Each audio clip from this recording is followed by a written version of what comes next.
বন্ধুরা সবাইকে আসসালামু আলাইকুম। সবাই কেমন আছেন? তো বন্ধুরা আজকে আমি আপনাদেরকে ডেজার্ট তৈরি করে দেখাবো। তো এখানে আমি মিষ্টি আলুর ডেজার্ট তৈরি করে দেখাবো। অনেক মজাদার একটা রেসিপি।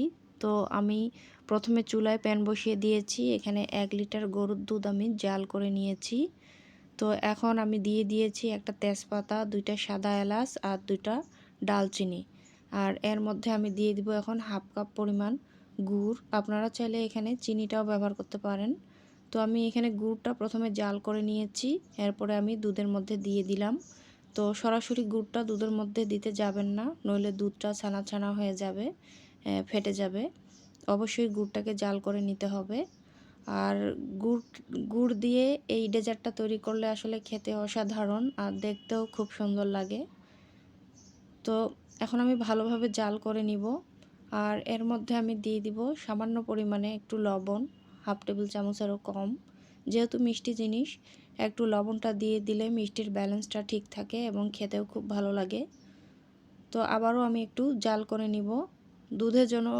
দুধে যখন বলক চলে আসবে তখন আমি মিষ্টি আলুগুলো দিয়ে দিব। আমি 3টা মাঝারি আকৃতির মিষ্টি আলু একদম ছিলে কেটে ধুয়ে নিয়েছি পরিষ্কারভাবে। তো আমি মিষ্টি আলুগুলো এখন দিয়ে দিব বন্ধুরা। যারা মিষ্টি আলু শুধু সিদ্ধ খেতে চান না, এই ডেজার্টটা তৈরি করতে পারেন। দেখেন আমি মিষ্টি আলুগুলো এখন দিয়ে দিব। আসলে খেতে অসাধারণ লাগে। বাচ্চারা বিশেষ করে খুব পছন্দ করবে, বড়রাও পছন্দ করবে।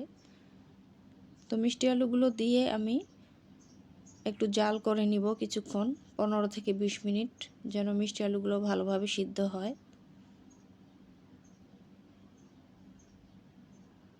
তো কিছুক্ষণ জাল করে নেওয়ার পর আমি আপনাদেরকে এখন একটা তুলে দেখাবো সিদ্ধ হয়েছে কিনা। তো আমার মনে হয় 80% সিদ্ধ হয়ে গিয়েছে।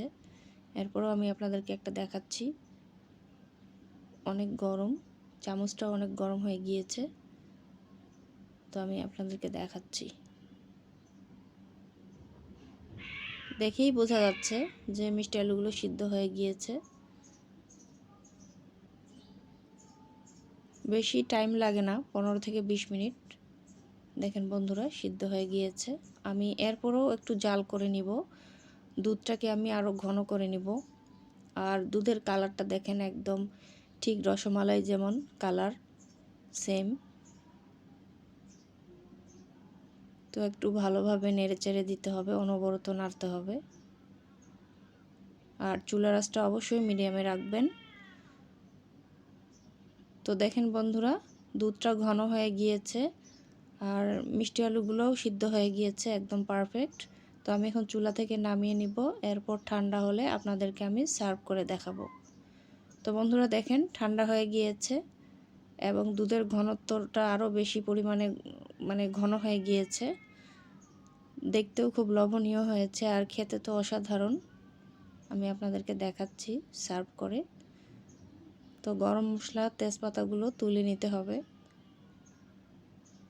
আমি পরে তুলে ফেলে দেব। এখন আমি আপনাদেরকে দেখাচ্ছি। খুবই সুন্দর বন্ধুরা, একবার হলেও ট্রাই করবেন। অনেক সহজ একটা রেসিপি। আমার মনে হয় অনেকেই জানেন, অনেকে হয়তো এভাবে রান্না করেন বা এর চেয়েও ভালোভাবে রান্না করেন। খুবই ভালো লাগে খেতে। তো এই ফাঁকে বলে নেই, যারা আমার চ্যানেলটিকে এখনও সাবস্ক্রাইব বা ফলো দেননি তারা অবশ্যই সাবস্ক্রাইব এবং ফলো দিতে ভুলবেন না। আর রেসিপিটি কেমন হয়েছে বন্ধুরা অবশ্যই কমেন্টে জানাবেন।